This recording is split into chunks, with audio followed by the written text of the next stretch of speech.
नमस्कार दोस्तों। तो आज हम स्टार्ट करने वाले हैं क्लास 9th का चैप्टर नंबर 1 ज्योग्राफी से है India size and location. So intro में हम देखते हैं कि इंडिया के बारे में बताया जाता है कि इंडिया एक एंशिएंट सिविलाइजेशन है वर्ल्ड में। इसने अचीव की है progress during the 5 decades.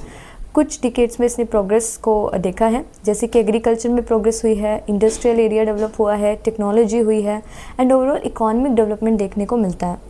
India has also contributed significantly to the making of world history. World history को बनाने में भी इंडिया का काफ़ी ज़्यादा कॉन्ट्रीब्यूशन रहा है। अब अगर हम लोकेशन देखें इंडिया की, तो इंडिया काफ़ी बड़ी कंट्री है, lying entirely in the northern hemisphere. पूरी तरह से कौन से हेमिस्फीयर में है? Northern hemisphere. अब यहाँ पे आपको समझने की बात है, this is your earth, east west north south. So ये जो इक्वेटर होता है बीच में, इक्वेटर होता है हमारा 0 डिग्री पर। इक्वेटर के ऊपर जितना भी सरफेस एरिया होता है उसे नॉर्दर्न हेमिस्फीयर बोलते हैं, इधर साउदर्न हेमिस्फीयर बोलते हैं। और same with this, central line के इधर वाला ईस्टर्न हेमिस्फीयर और वेस्ट वाला वेस्टर्न हेमिस्फीयर। तो इंडिया जो इंटायरली लोकेटेड है, you can see the line here, India northern hemisphere में लोकेटेड है। The main land extended between latitudes 8 degree 4 north and 37 degree 6 north and longitude 68 degree 7 east and 97 degree 25 east.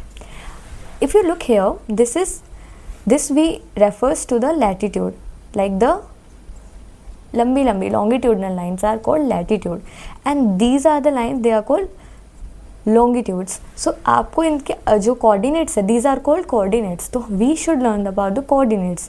आपको India के coordinates याद होने चाहिए। All right. तो India यहाँ पे अगर आप देखोगे तो ये 8 डिग्री 4 यहाँ पे मिलेगा आपको बच्चे, और ये वाला 37 ये वाली लाइन यहाँ पे बताती है। And same with goes that कि आपका ये जो लॉन्गिट्यूड है ये ईस्ट वाला और ये वेस्ट वाला, तो ईस्ट यहाँ से स्टार्ट है, आपका 68 डिग्री 7 यहाँ पे पड़ेगा और 97 डिग्री 25 यहाँ पर पड़ेगा। अब एक और important, the tropic of cancer 23 degree north 23 degree 30 north divides the country into almost 2 equal parts. आपको tropic of cancer, Capricorn, I hope you guys all know, ये अगर आपकी अर्थ होती है तो ये सेंटर वाली लाइन को हम इक्वेटर बोलते हैं। इक्वेटर 0 डिग्री पर होता है बच्चे। ये वाली जो लाइन होती है इसे बोलते हैं ट्रॉपिक ऑफ कैंसर। ये 23.5 डिग्री पर होती है। अगर ये नॉर्थ में है, ये सब नॉर्थ में चल रहा है, ये साउथ में आ जाओ, साउथ में होती है tropic of Capricorn. Okay, tropic of Capricorn होती है आपकी 23.5 डिग्री साउथ में, एंड यहाँ पे होता है आपकी आर्कटिक सर्कल 66.5 डिग्री पर, एंड यहाँ पे आपका नीचे होता है एंटार्कटिक सर्कल, ये आपका 66.5 डिग्री पर। सो ये आपकी एक डिवीज़न है अर्थ का, और ऐसा बोलते हैं कि ये इक्वेटर के जो आसपास वाला ये जो रीजन है, यहाँ पे जो सन की रेज़ है वो डायरेक्टली आती है, तो यहाँ का जो टेम्परेचर होता है ना, वो क्या होता है, टेम्परेचर यहाँ पे हाई होता है और यहाँ पे थोड़ा मीडियम होता है, क्योंकि सन की रेज़ स्लाइटली हो जाती है, तो ये टेम्परेट जोन होती है। एंड बेटा यहाँ पर ना ये टेम्परेचर यहाँ पे बहुत ही ज़्यादा गिर जाता है, तो ये फ्रिजिड जोन हो जाती है। All right, this is called the frigid zone. So that's it. आपको मैंने बैकग्राउंड एक क्लियर करा दिया है। Put it aside. South east and southwest of the mainland lie the Andaman and Nicobar Island and the Lakshadweep Island in the Bay of Bengal. आपको पूरा एक geography से वाकिफ़ कराया जा रहा है। तो अगर ये इंडिया है ना, तो इंडिया के इधर बे ऑफ बंगाल, यहाँ पे बे ऑफ बंगाल पड़ती है, और बे ऑफ बंगाल में अंडमान एंड निकोबार आइलैंड्स मिलते हैं, जो हमारी यूनियन टेरिटरीज़ का पार्ट है। Let's come here, let me explain you. Here, this is Andaman and Nicobar Islands. This is Lakshadweep Island. So the location of Andaman and Nicobar Island are in Bay of Bengal in the eastern side of India, and Arabian Sea, in the Arabian Sea western side we have Lakshadweep Islands. All right, let's move ahead. Find out the extent of these groups of islands from your atlas. You have to find the extents, matlab the coordinates of these islands. All right. Do you know the southernmost point of the Indian Union, Indira Point, got submerged under the sea water in 2004 during the tsunami? अब क्या हुआ था ना, 2004 के time में बहुत ज़्यादा tsunami आई थी, तो ये दिस द पॉइंट, यहाँ पे जो सेटलमेंट्स थी ना वो काफ़ी ज़्यादा बहुत डिस्ट्रॉय हुई थी, कि काफ़ी लोगों ने अपनी जान गंवा दी थी, और उसी को आप बोलते हो Indira point, union Indira point का उस टाइम पे सबमर्ज हो गया था अंडर द सी वाटर, और ये आपकी 2004 की सुनामी की बात है। Let's talk about size, India का साइज़ कैसे है। So the land mass of India has an area of 3.2 million square kilometre. India के लैंड मास का एरिया कितना है? 3.28 million square kilometre. Alright, so okay, so the landmass of India has an area of 3.28 million square kilometer का area है।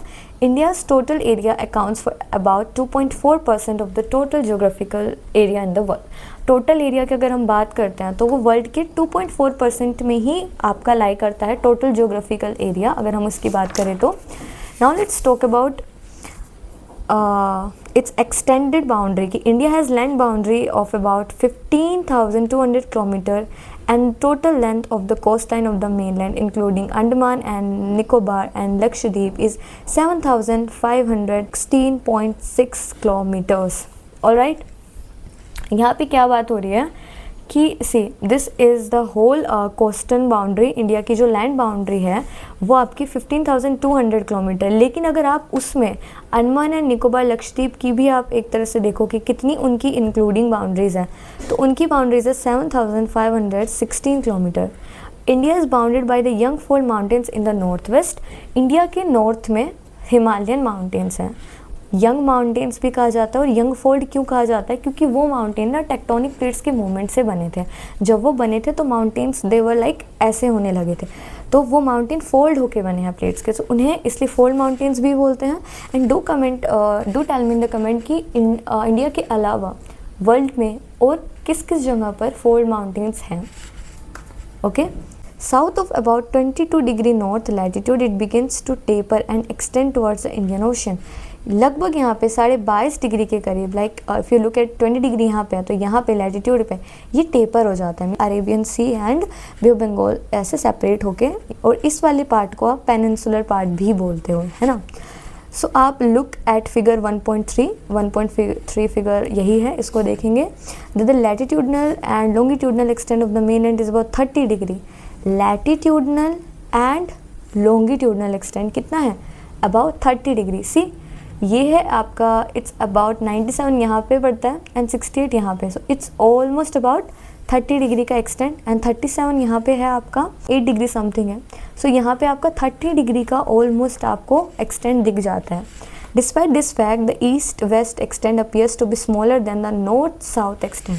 ये जो east और waste के एक्सटेंशन है ये हमेशा छोटे दिखते हैं as compare to north and south extension, जबकि है दोनों almost equal. From Gujarat to Arunachal Pradesh, here is the Gujarat guys and there is the Arunachal Pradesh। यहाँ पे जाते जाते क्या हो रहा है, 2 hours का टाइम लैग मिलता है। We have a 2 hours lag between these two places. Hence time along the standard meridian of India 82 degree 30।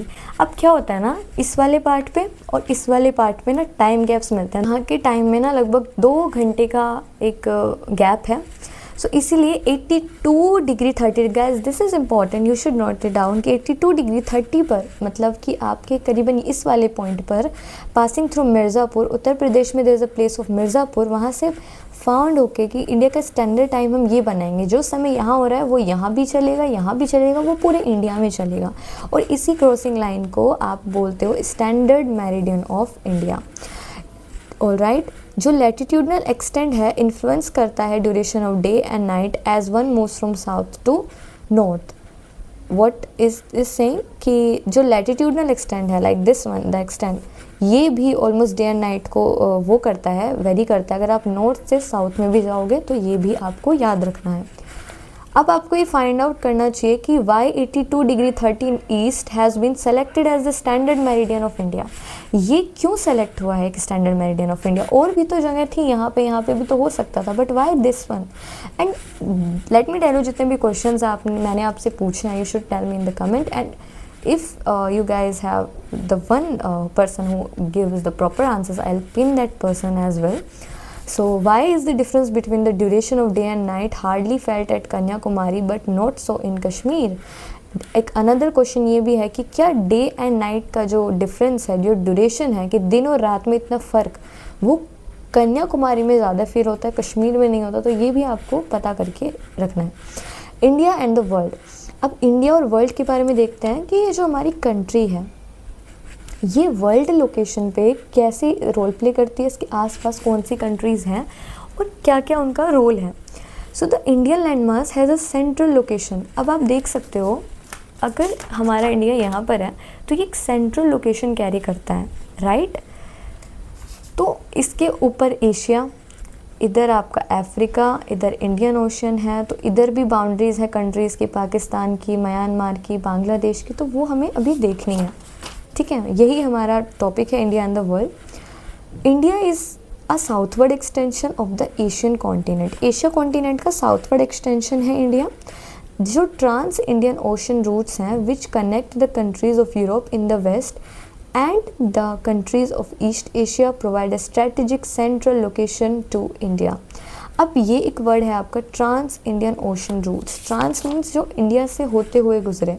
For example ये आपका एशिया है, ये आपका यूरोप है, तो यहाँ पे वेस्ट अरब कंट्रीज़ हैं, यहाँ से जो रूट आता था वो ऐसे आता था पहले।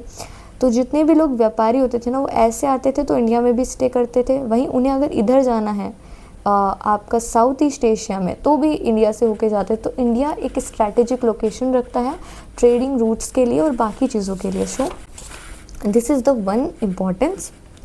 वही जो मैंने आपको बताया, this whole thing, Africa and Europe from the western coast and okay. So कोई अदर कंट्री ऐसी कोस्ट लाइन नहीं देती है, इंडिया की पर्टिकुलरली ऐसा पोजीशन है। अब यहाँ पे एक और नया फैक्ट आपको जानने को मिलेगा। Since the opening of the Swiss canal in 1869, so Swiss canal 1869 में ओपन की थी, तो उसने डिस्टेंस को रिड्यूस किया था यूरोप से 7000 kilometre. What is Suez canal. See if you look at the map here, so firstly क्या होता था कि जो रूट है ना, ये लैंड जो थी ब्लॉक थी, ऑल राइट। सो लोग यहाँ से आ नहीं पाते थे, तो लोगों को ऐसे घूम के आना पड़ता था। फिर यहाँ पे एक कैनाल बनाई गई कि ताकि जो रूट है आने जाने का उसे ईजी किया जाए, तो इसीलिए इसको स्विस कैनाल बनाई गई। और उसकी वजह से जो डिस्टेंस थी, अब एक इंसान यहाँ से आ रहा है तो उसको काफ़ी डिस्टेंस कम पड़ी, और काफ़ी नहीं, लगभग 7000 किलोमीटर का डिस्टेंस का फ़ायदा हुआ, और टाइम भी ऑलमोस्ट बचेगा ही बचेगा। अब यहाँ पे आपको एक ग्राफ पे दिया गया है, if you look at the graph carefully, 7 largest countries in the world. अब इंडिया कहाँ पे आता है?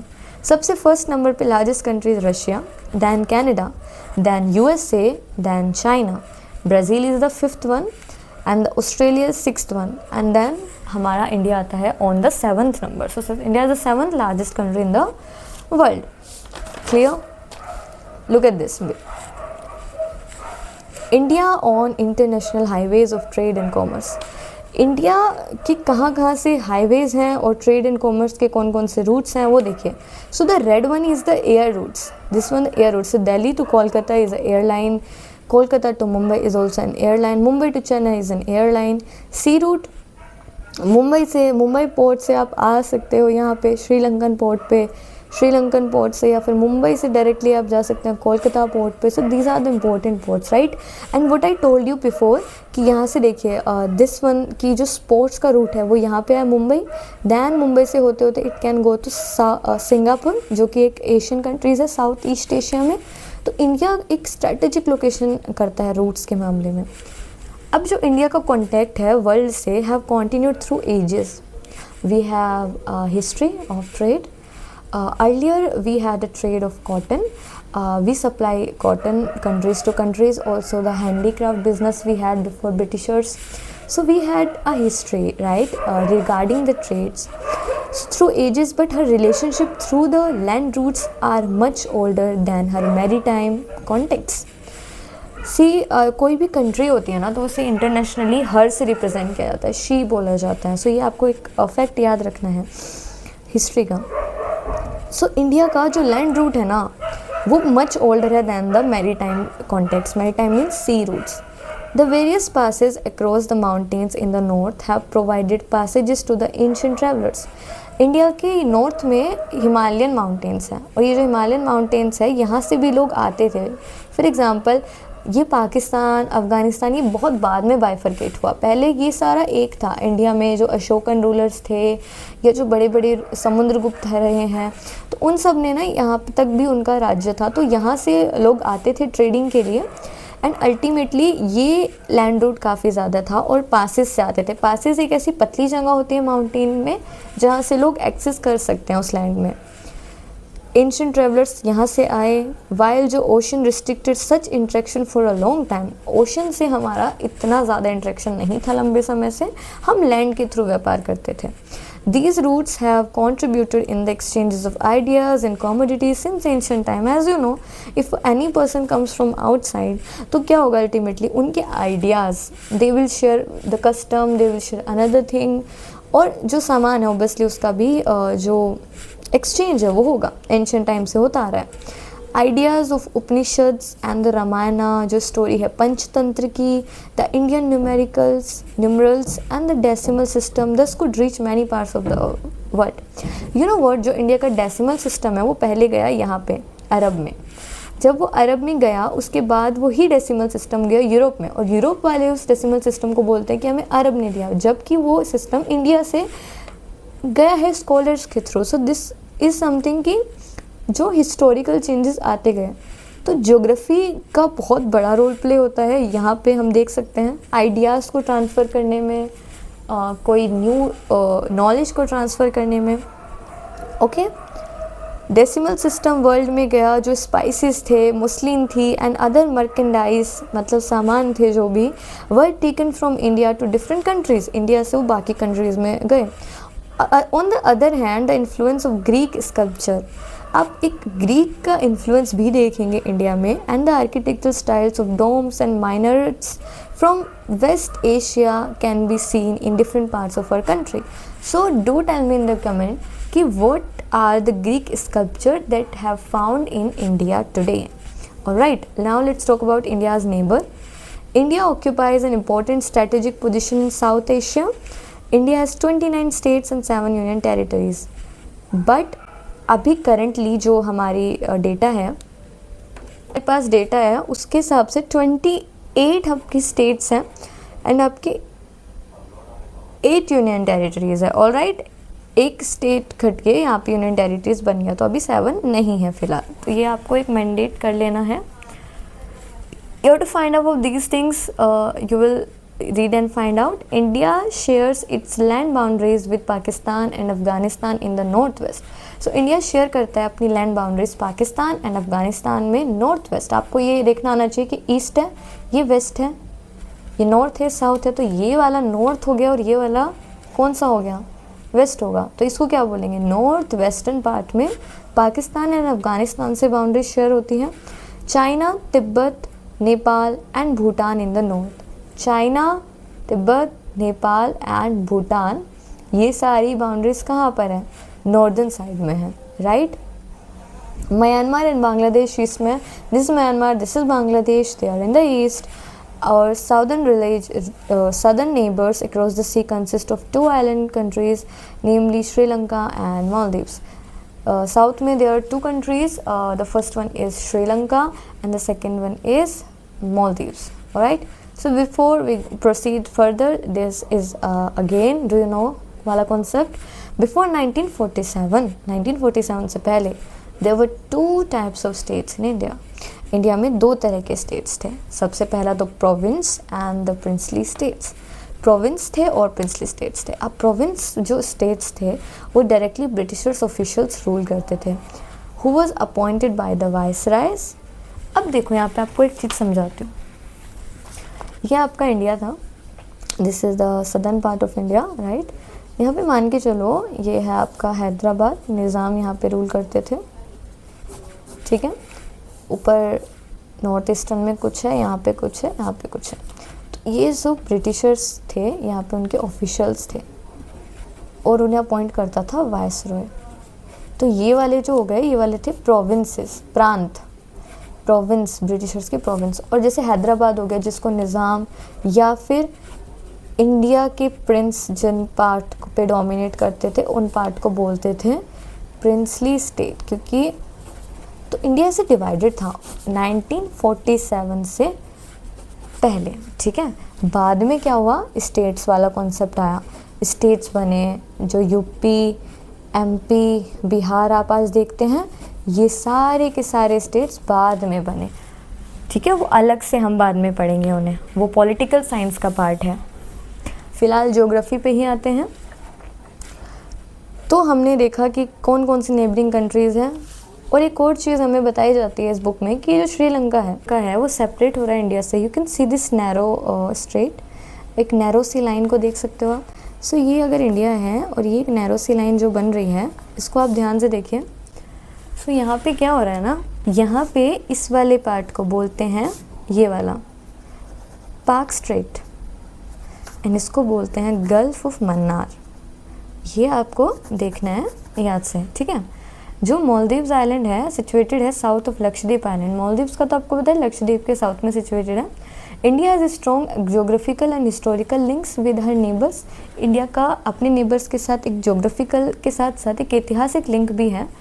Look at the physical map of Asia in your Atlas and note how India stands apart from the rest of Asia. अब आप अगर geography पढ़ रहे हो तो you should have an Atlas, और आप उसमें थोड़ा 2-3 मिनट जाके देखिए कि what's the location and why the places are उनकी particular locations you should keep in mind.